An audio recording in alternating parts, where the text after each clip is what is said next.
Active India में आपका हार्दिक स्वागत है। एक्टिव टीम के साथ मैं शंकर धीमा।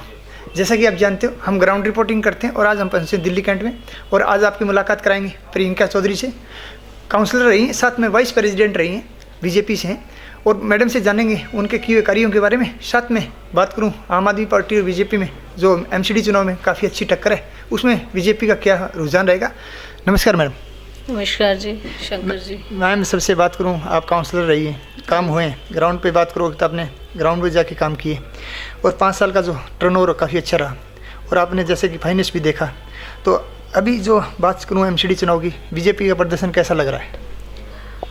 बीजेपी का प्रदर्शन तो अच्छा है क्योंकि आम आदमी से लोग अब धीरे धीरे दिल्ली में परेशान हैं। जिस तरह के उन्होंने वादे किए थे, फ्री वाईफाई, फ्री का बिजली, फ्री का पानी, तो कितने दिन फ्री में सब चीज़ें चल सकती हैं, वो पॉसिबल नहीं होता क्योंकि कोई भी सरकार चलती है तो रेवेन्यू चाहिए उस स्टेट को चलाने के लिए। अगर हम ये फ्री का कॉम्प्लीमेंट्री चीज़ें पब्लिक को देते रहेंगे तो जो रेवेन्यू आ रहा है, अब आप देखिए ना, एमसीडी में तनख्वाहें नहीं हैं, जल बोर्ड पूरा खाली हो चुका है। जल बोर्ड में मैं मेंबर भी रही हूँ, तो वहाँ पे भी दिल्ली के अंदर सबसे बड़ा रेवेन्यू जो आता था वो जल बोर्ड से आता था और जिसमें कई लाखों की जो थी एफडी थी, उस एफडी को भी बिल्कुल खाली कर दिया गया है। उसके इंटरेस्ट से जल बोर्ड के कर्मचारियों की तनख्वाहें दी जाती थी, लेकिन अब वो भी ख़त्म हो चुका है। तो जब आप फ्री देते रहेंगे तो कहीं से निकालेंगे तभी फ्री देंगे ना। और आपके पास डेवलपमेंट कोई प्लान है नहीं, डेवलपमेंट करेंगे तो आपको पैसा चाहिए, फंड चाहिए।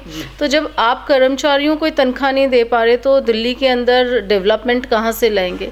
और जिस तरह की ये मानसिकता आम आदमी पार्टी ने दिल्ली के अंदर फैलाई हुई है लोगों में, फ्री फ्री फ्री करके, तो इतना फ्री करने के बाद एक टाइम आएगा कि आप हाथ खींचेंगे, नहीं चल सकता। तो ये दिल्ली की जनता को समझने की ज़रूरत है। क्या आप अपना चीज़ें घर का ख़रीद के लाते हैं, वो फ्री में कोई मिलती है? नहीं मिलती, फ्री में कुछ भी नहीं मिलता। और आप क्यों चाहते हैं कि आपका देश में जनता फ्री में चीज़ें चाहें? गवर्नमेंट को इतना मजबूत बनाइए कि हम टैक्सेस टाइम से दें, रेवेन्यू सरकार को दे सकें और एक टाइम पे कि हमारी सरकार हमें वापस से जो है वो जो बेसिक फैसिलिटीज़ है वो हमें मिलने लगे ऑटोमेटिकली। तो मुझे तो लगता है कि अब आम आदमी को दिल्ली से थैंक यू करना चाहिए। बात करूँ मैं सेंटर की, आपकी वहाँ पे सेंटर में बीजेपी सरकार है। अभी गुजरात का ओपिनियन पहला है, वहाँ भी पॉजिटिव लग रहा है और हिमाचल में भी टक्कर है। लेकिन मैं जहाँ फिर एक बार आपको लेके आना चाहता हूँ एमसीडी चुनाव की तरफ। एग्जिट पोल आ रहा है, उसमें जो 15 साल का आपका जो रिकॉर्ड है टूटता नज़र आ रहा है। तो आप ये मैसेज क्यों जनता तक नहीं पहुँचा पा रही हो कि फ्री की चीज़ देश के लिए घातक है? देखिए, ये जो फ्री की चीज़ देश के लिए घातक है, ये पढ़े लिखे लोगों को समझने की ज़रूरत है। अब लोग समझते नहीं हैं। हमारे यहाँ पे बहुत बड़ा एक तबका है जो क्लस्टर एरिया है। अब क्लस्टर एरिया के लोगों को इकोनॉमी समझाना और वहाँ तक हमें पहुँचने की ज़रूरत है। वो आई थिंक कहीं ना कहीं हम लोग लैक कर रहे हैं, वो पहुँच नहीं पा रहे। और उसमें लोकल जो काउंसलर्स होते हैं या लोकल एमएलएज होते हैं, उनका बहुत बड़ा रोल होता है। तो ये कहीं ना कहीं पार्टी को भी समझने की ज़रूरत है कि जिस एरिया के जो लोकल लोग हैं, लोकल लोग जो वहाँ की पब्लिक से जुड़े हैं, उन्हीं को लेकर आएँ। अगर हम बाहरी लोगों को लाके टिकट्स देंगे और कुछ करेंगे तो वो दिक्कत होती है थोड़ा। और जो भी आदमी आए, जब तक वो जनता से कनेक्ट नहीं होगा तब तक बहुत डिफ़िकल्ट तो है। जिम्मेदार तो हमारी पार्टी ही है ना।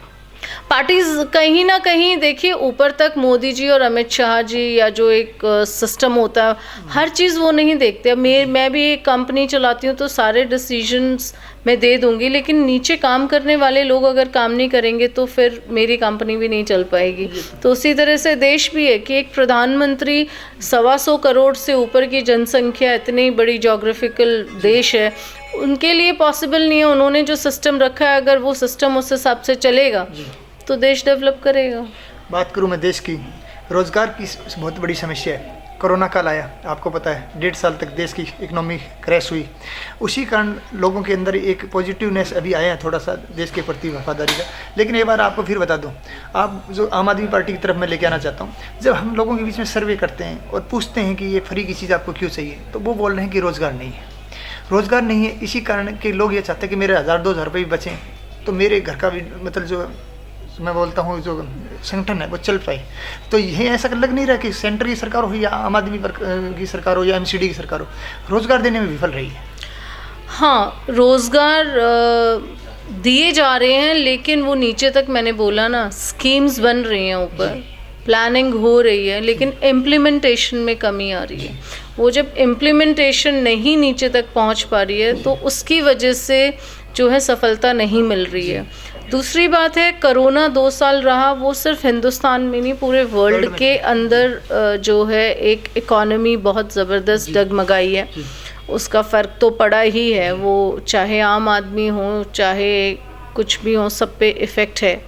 कुछ डिसीजंस ऐसे होते हैं, देखिए वो ऊपर के लोगों को ही मालूम है कैसे हैं, लेकिन नीचे की जनता के अंदर, हाँ दिल्ली के अंदर भी या पूरे देश की बात की जाए तो ये बेरोज़गारी का तो एक मुद्दा है जी।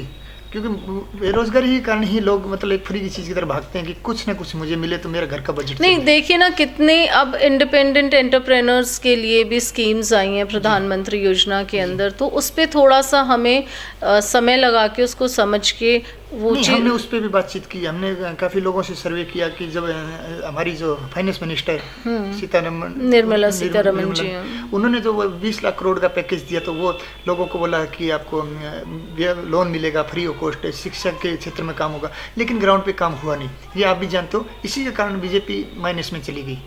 ठीक, कारण ये है कि दूसरी बात करूँ शिक्षा के क्षेत्र में, शिक्षा के क्षेत्र में ठीक है, दिल्ली की बात करूँ शिक्षा के क्षेत्र में स्कूलों पे काम हुआ बता रहे हैं, लेकिन हम ग्राउंड में उनसे भी बातचीत करते हैं तो स्कूल तो नहीं खुले। उसका आपके पास प्लस पॉइंट है, आपके एमपी भी जाते हैं स्कूलों में, तो स्कूलों की हालत तो अभी भी ख़राब है। दूसरा मैं पर्सन आपसे ये पूछना चाहता हूँ कि शिक्षा के क्षेत्र में एमसीडी में स्कूलों में भी काम हुआ, स्मार्ट क्लासेज लगी, लेकिन वहाँ भी जो अपने टीचर है उसकी जो सैलरी है वो नहीं मिल पा रही है। तो चपरासी है, एक बार मैं पूछना चाहता हूँ, बताता हूँ मैं, क्योंकि हम ग्राउंड की बात कर रहे हैं। चपरासी है, उनको भी पक्का नहीं किया गया, और एमसीडी में यही वादा करके केजरीवाल सरकार आ रही है। आप बिल्कुल आप सही बोल रहे हो कि घाटे में चल रही है, जल बोर्ड घाटे में चल रही है, एमसीडी घाटे में चल रही है, लेकिन एक आम आदमी तक ये बात पहुँच नहीं पा रही है। तो आम आदमी तक पहुँचना कैसे पहुँचाए? मीडिया पहुँचाए, मीडिया अपना काम कर रहा है, मीडिया पहुँचाए। मीडिया कैसे, देखो आज के टाइम का कुछ भी इंफॉर्मेशन है, ठीक है, वो कैसे पहुँचेगी? मीडिया के थ्रू पहुँचेगी। आप और हम चर्चा करेंगे, उसके थ्रू पहुँचेंगे। अब मैंने तो आपको अप्रोच नहीं किया ना, आप कहीं से आए होंगे, किसी से जान के, कुछ देख कर, तभी मेरे पास पहुँचे, तो कोई ना कोई सोर्स रहा होगा। माउथ ऑफ वर्ड है, मीडिया है, रेडियो मीडिया है, प्रिंट मीडिया है, टीवी मीडिया है, यूट्यूब्स हैं, आजकल तो सोशल मीडिया की बहुत सारी चीज़ें हैं। तो जब तनख्वाहें नहीं मिलेंगी, जब पैसा ही नहीं है, मेरी कंपनी में पैसा नहीं है, मैं कहाँ से एम्प्लॉयज़ को सैलरी दूंगी? डिले होगी या मैं कहीं से कर्जा उठा के दूंगी, यही तरीका है ना। तो बस यही सिस्टम चल रहा है। तो ये बेसिकली आप ये बोलना चाह रहे हो कि आप आवाज़ पहुंचा नहीं पा रही जनता तक। देखिए, मैं तो एक बहुत ही कहते हैं समुद्र में बूंद भी नहीं हूँ, इतना बड़ा सिस्टम है, मैं तो समुद्र में बूंद भी नहीं हूँ। सिस्टम भी हमसे बना है, सिस्टम हमसे बना है, लेकिन हम सिस्टम में अभी नहीं है ना। मैं तो सीट पर नहीं हूँ। जब मैं सीट पर थी, जो भी 5 साल 6 साल जनता की सेवा कर सकती थी वो मैंने की। उसके बाद आगे के लिए तैयारी भी करी, एमएलए के लिए बहुत कोशिश करी, काम करा, और काम जीतते तो काम करते, टिकट ही नहीं मिली, टिकट किसी बाहरी आदमी को दी गई। तो वो सिस्टम चलता है अपने हिसाब से। तो जब आप सीट पर बैठे तभी कुछ काम कर सकते हैं, सिस्टम से बाहर होके काम कर पाना इतना पॉसिबल होता नहीं। बात करूँ मैं चिकित्सा की, आयुष्मान योजना नरेंद्र मोदी जी ने चलाई, पूरे भारत में चल रही है, दिल्ली में नहीं चल रही है। दिल्ली में बोलते हैं कि हमने अपना मोहल्ला क्लिनिक खोल दिया, तो आपने उसको, जैसे आज एक काउंसलर हो, आपने एक ग्राउंड में जाके आपके चेक किया कि मोहल्ला क्लिनिक चल रहा है नहीं चल रहा? मोहल्ला क्लिनिक का मैंने तो कोई बहुत अपने एरिया में, पहली बात हमारे कैंट में ज़रूरत नहीं है मोहल्ला क्लिनिक की। रीज़न ये है कि कैंटोनमेंट बोर्ड ने बहुत अच्छा हॉस्पिटल खोला है। अब देखिए सेंट्रलाइज्ड एसी है, उस हॉस्पिटल को विज़िट करेंगे तो आपको पता ही नहीं चलेगा कि वो सरकारी हॉस्पिटल है, काफ़ी उसमें हमने बेटर फैसिलिटीज़ की हैं। उसमें हमारी जो एमपी हैं मीनाक्षी लेखी जी, उनका योगदान भी काफ़ी रहा है। उन्होंने वहाँ पे आईसीयू बनवाया है और इमरजेंसी वार्ड्स भी बनवाए हैं, वो उन्होंने अपने एमपी फंड से काफ़ी अच्छा डेवलपमेंट किया है। उसके अलावा मैंने अपने समय में वहाँ पे सेंट्रलाइज्ड हॉल नीचे बनवाया था जहाँ पर्चियाँ कटती हैं। वो बड़ा ही डेबिलिएटेड सी कंडीशन में जगह थी, ओपन एरिया पड़ा हुआ था, तो उसको डेवलप कराया है। बाकी हॉस्पिटल को सिस्टमैटिक करवाया है, काफ़ी डॉक्टर्स रिक्रूट हुए हैं, तो काफ़ी चीज़ें बेटर हुई हैं। इतना काम करने के बाद भी सीट नहीं मिली, कहीं ऐसा नहीं थोड़ा दुख लग रहा है कि इतना काम हमने किया, 5 साल और मौका देती तो जनता मेरा की और जगह बनती। सर मेरा बड़ा सिंपल फंडा है, मैं हर चीज़ को एज अ प्रोजेक्ट लेती हूँ। पॉलिटिशियन में थी नहीं और ना मैं पॉलिटिशियन बनना चाहती हूँ।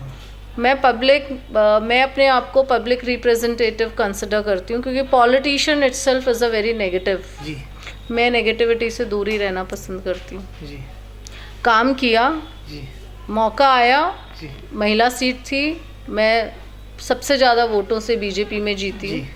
1250 वोट से जीती हूँ। कैंट में वोट कम होती हैं, इतने मार्जिन से निकालना सीट काफ़ी बड़ी बात होती है। निकाली, जनता की हमेशा हृदय से शुक्रगुजार हूँ कि पहली बार आई और इतना प्यार जनता ने दिया। और मैंने भी जितने वादे किए थे या जो मेरे बस में था वो सब मैंने करके दिया। और मेरे घर से मैं अकेले नहीं थी, 2 काउंसलर मिले थे, ये अपने कैंपेनिंग में भी कहा था, मेरे हस्बैंड और मैं, हम दोनों ने बहुत मेहनत की। एक रचना काद्यान का भी नाम आता है, उन्होंने भी अच्छा हाँ, रचना काद्यान जी ने भी काम अच्छा किया।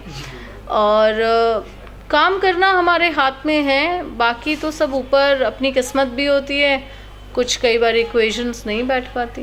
ये तो पार्टी को सोचना है कि अगली बार किसको टिकट दें कि ये सीट, जीती हुई सीट हम हारे इस बारी। तो ये तो ऊपर पार्टी के लोगों को सोचना है कि हमें किसको टिकट देनी है, किसको नहीं देनी। फिर मैं आता हूँ महिला की सुरक्षा पे बीजेपी भी ताल ठोकती है कि हमने भी काम किए हैं और करते आ रहे हैं, और आम आदमी पार्टी भी।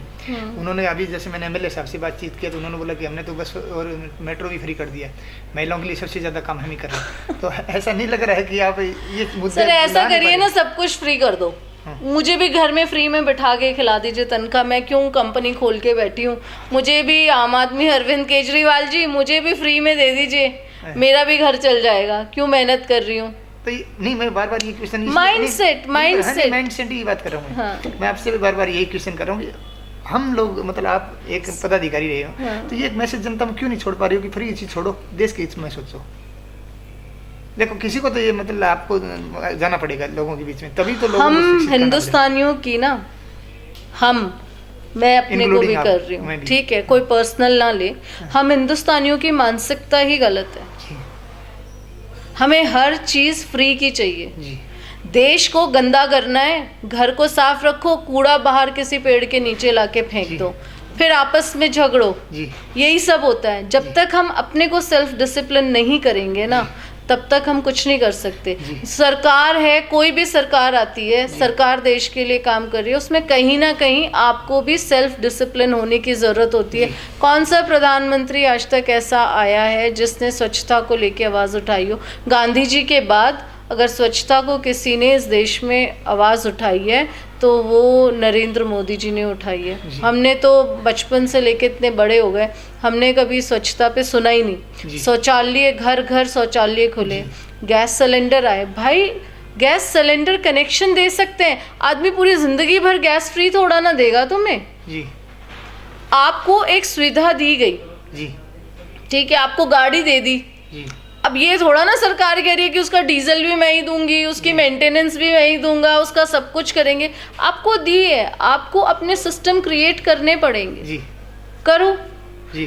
मतलब आपने एक लोगों को लाइन में खड़ा करना सिखा दिया, सिखाया। हाँ, आप बच्चे को भी कैसे करते हो, माँ बाप बच्चे को पैदा करते हैं, उसको चलना सिखाते हैं, खाना खिलाना सिखाते हैं, स्कूल में भेजते हैं। अब उसको पढ़ना तो भाई दिमाग में तो खुद ही लेना है, एग्ज़ाम तो खुद पास करना है, सक्सेसफुल बनना है, अच्छा बनना है, ख़राब बनना है, वो तो वही तय करेगा जी। बात मैं फिर आता तो एमसीडी चुनाव में कूड़े की बात करता हूँ। अपने सांसद गौतम गंभीर ने काफ़ी 2-3 पहाड़ थे उनको कम किया, और कूड़े पे भी राजनीति होती है। एमसीडी चुनाव में जो बीजेपी को जो प्लस में आम आदमी पार्टी उसी को लेकर मैदान में उतरी है। घोड़े पे राजनीति केजरीवाल साहब ने भी की, गाजीपुर बॉर्डर पे गए। सिर्फ गाजीपुर छोड़िए, कई हजार करोड़ तो ये यहाँ से कमा रहे हैं। ये जो जीवन पार्क के इधर कूड़ा पड़ा हुआ है, यहाँ पे ये आम आदमी के सारे एमएलए बैठे हुए हैं, यहाँ क्यों नहीं ये सफाई करते हैं? आम आदमी की सरकार है तो। वही बात मैं आपको बता रहा हूँ कि जो आम आदमी है ना, आम आदमी बिल्कुल पता नहीं चल पा रहा उसको, कि करें, कंफ्यूजन में। आम आदमी पार्टी की बात कर रही हूँ मैं, आम आदमी कॉमन मैन की बात नहीं कर रही हूँ। इन्होंने नाम ऐसा रख दिया है पार्टी का कि आदमी कंफ्यूज हो जाए किसके बारे में बात कर रहे हो। बीजेपी ने, जहाँ तक एमसीडी में मैं बात करूँ, दिल्ली कैंट काफ़ी साफ सुथरा है, पार्लम में काफ़ी एमसीडी के काम होते हैं। सिर्फ दिल्ली कैंट साफ सुथरा है क्योंकि दिल्ली कैंट का जो सिस्टम है, जो कैंटोनमेंट बोर्ड सिस्टम है, वो साफ रखवाता है, करा जाता है। वहाँ लोगों को तनख्वाहें टाइम पे मिलती हैं, ठीक है। वहाँ इतने लोग रखे हुए हैं कि वहाँ सफाई हो।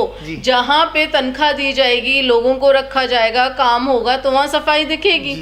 जहाँ लोग हैं ही नहीं। नहीं, मैं उसी बात पा रहा हूँ। फिर इतना काम एमसीडी में बीजेपी ने किया 15 साल में, लोगों को विश्वास क्यों नहीं जता पा रही है? कुछ तो रहा होगा, या कौन से ग्राउंड पे काम मतलब करने में विफल रहे? एक बात बताओ ना, सरकार किसकी है दिल्ली के अंदर? आम आदमी पार्टी। तो फंड कहाँ से आएगा? वही प्रॉब्लम, जनता उसी में बीच में फंसी रही। फिर तो जनता दोनों को क्यों नहीं लाती है? हम भी बात करते हैं, बीजेपी से बात करते तो आम आदमी को दोष देता है, और आम आदमी को जो पार्टी से बात करते हैं अभी की हमने, तो बीजेपी को दोष देता है। और आम आदमी को नहीं पता, जो एक्चुअल आम आदमी है उसको ये पता नहीं कि काम किससे करवाना है। क्योंकि आप सही बोल रहे हो कि कंफ्यूजन हो जाता है उसको, कि एमसीडी का काम बीजेपी कराएगी या आम आदमी के अंडर में, जो काम का हमने देखिए, मैं इर्रिस्पेक्टिव ऑफ आम आदमी एंड बीजेपी एक बात कहना चाहती हूँ, एज अ न्यूट्रल पर्सन मैं बात करना चाहती हूँ। मेरे को बहुत ये ना घुमा फिरा के बातें करना और ये पॉलिटिकली मैं चीज़ें नहीं कहना चाहती, मैं सिंपल बात करना चाहती हूँ। चाहे वो आम आदमी से आए, चाहे वो बीजेपी से आए, ठीक है। जब आदमी जनता के बीच में आया, जनता ने उसे जिताया, तो भाई आपको जनता का काम करना चाहिए। आप अपने ऑफिस में बैठिए, लोगों से मिलिए, अपने एरिया विजिट करिए, और जब आप ये सब काम करेंगे तो काम होगा ग्राउंड पे। जब आदमी जीतने के बाद घर से बाहर ही नहीं निकलेगा, जनता में नहीं होगा, एरिया विजिट नहीं करेगा, तो कहाँ से काम होंगे?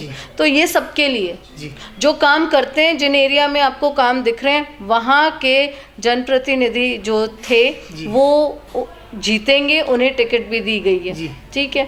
जो नहीं, जिन्हें काम करना, उन्हें नहीं काम करना है। तो ये जनता को ही सोचना है कि कौन लोग हैं जो काम कर रहे हैं, कौन लोग हैं जो काम नहीं कर रहे हैं। या ऊपर पार्टी को भी देखना है किसे टिकट देनी है, किसे नहीं देनी। हम लोग तो सीधी सी बात है, हमें टिकट मिले, हम जीतेंगे, 100% जीतेंगे। अगर टिकट मिले तो मैं अपना कह सकती हूँ। जी, आपकी ही बात कर रहा हूँ मैं। अभी आप 2025 ही चुनाव आएगा, आपको पता है, एमएलए। तो आप किन मुद्दों को लेकर, जैसे काम आपने की, बहुत अच्छा है, आपका रिकॉर्ड रहा, ट्रैक रिकॉर्ड की बात करूं, तो आगे आने वाले समय में आप किन मुद्दों को लेकर जनता के बीच जाना चाहती हैं? जनता के बीच में हमारे कैंटोनमेंट का जो सिस्टम है वो अभी ऑलरेडी डिफेंस मिनिस्ट्री में चल रहा है, जिसमें मोदी जी ने भी इंटरवीन किया हुआ है कि यहाँ पे लीज प्रॉपर्टी है, फ्री होल्ड प्रॉपर्टी है, यहाँ पे सबसे बड़े मुद्दे यही हैं। इन मुद्दों पे हमने काम भी किया मेरे लेवल पे। मैंने बोला ना, मैं सागर की एक बूंद भी नहीं हूँ, लेकिन जो भी था, जितनी रिप्रेजेंटेशंस देनी थी वो हमने सब दिया। मैंने मनोहर पारिकर जी को भी दिया था, उन्होंने काफ़ी उस पर काम किया था, बट वो नहीं रहे। उसके बाद निर्मला सीतारमन जी से भी मिले, राजनाथ जी से भी मिले। अब वो ऑलरेडी पूरे 62 कैंटोनमेंट्स की मीटिंग भी हुई थी, जिसमें हम निर्मला सीतारमन जी से मिले थे, और हर एक एरिया के जो रिप्रेजेंटेटिव्स थे, उस टाइम पे मैं यहाँ से वाइस प्रेसिडेंट रही, तो जनता की जितनी परेशानियाँ थी वो सब हम लोगों ने लिख के दी है। तो उस पर चल रहा है, तभी यहाँ इलेक्शन नहीं हो रहे। गवर्नमेंट क्या उस कंक्लूजन पे पहुँचती है, क्या करती है, वो देखो पॉलिसी मेकर्स और ऊपर के लोगों के काम है। हमारा काम है आवाज़ उठाना, उसको लिख के वहाँ तक पहुँचाना। वो काम मैंने बिल्कुल ईमानदारी से किया है और वो सारी चीज़ें करी हैं। बाकी जो लोकल इश्यूज़ हैं कि जो गवर्नमेंट की स्कीम्स हैं वो लोगों तक लेके जाना, यहाँ पे बिजली पानी की कोई समस्या इतनी ज़्यादा नहीं है। अब थोड़ा सा पानी का थोड़ा सा हो जाता है कभी कि पानी की क्वालिटी पे रहता है। बाकी जो डेवलपमेंट्स के काम हैं वो सब हम लोग काम कर रहे होते हैं। तो पब्लिक को इतना ही चाहिए कि आप अपने एरिया को विज़िट करो, वहाँ क्या डेवलपमेंट है, क्या चीज़ें चाहिए, उसको करिए। जी। अगर मैं कल को आती हूँ, मेरी एक इच्छा है, मुझे नहीं मालूम वो होगा या नहीं होगा, इतनी जगह है या नहीं है, बट मैं चाहती हूँ कि दिल्ली कैंट के अंदर एक यूनिवर्सिटी बनाई जाए। जी, यूनिवर्सिटी। ये मेरी एक इच्छा है।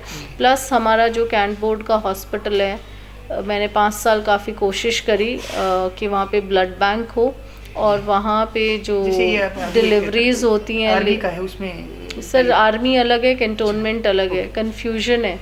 आर्मी में सिविलियंस नहीं जा सकते, कैंटोनमेंट सिविलियंस के लिए।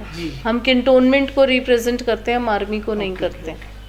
तो कैंटोनमेंट बोर्ड के हॉस्पिटल के अंदर जो कि गायनाकोलॉजी गायनी का जो डिपार्टमेंट है, हम चाहते हैं कि उसमें ये आपका नर्सरी भी खुले और ब्लड बैंक की सुविधा भी दी जाए, जिससे कि यहाँ पे जो नागरिक हैं वो किसी की फ़र्स्ट डिलीवरी होती है या कुछ इश्यूज़ होते हैं तो वो कहीं और रेफ़र ना किया जाए, यहीं पे उन केसेस को भी लिया जाए, कुछ स्पेशलिस्ट और रखे जाएं। बाकी बेसिकली आपका शिक्षा और चिकित्सा पर ज़्यादा फोकस सी आप बताइए, एक बेसिक नेसेसिटी किसी भी इंसान की क्या होती है? एजुकेशन और मेडिकल एंड हाइजीन। मेडिकल में हाइजीन, स्वच्छता, साफ सफाई, यही मुद्दे होते हैं। जी, बहुत बहुत धन्यवाद मैडम। धन्यवाद। आज हमारे साथ थी प्रियंका चौधरी और उन्होंने अपना खुल के विचार रखा और आने वाले समय में यदि सुनकर आती हैं तो उनका 2 मेन फोकस रहेगा, यूनिवर्सिटी प्लस में हॉस्पिटल में जो स्टाफ है उसको बढ़ाया जाए और लोगों की जो हाइजीन मेंटेन है, जैसे कि मैं बात करूं गलियों की सफाई हुई, उसके बाद में स्वस्थ पानी की, इन मुद्दों पर काम करेंगे। आज बस इतना ही, कल फिर मिलेंगे नई मुहिम के साथ। तब तक के लिए जय हिंद, जय भारत। आप हमारे चैनल को लाइक शेयर एंड सब्सक्राइब जरूर करें। वंदे मातरम। नमस्कार।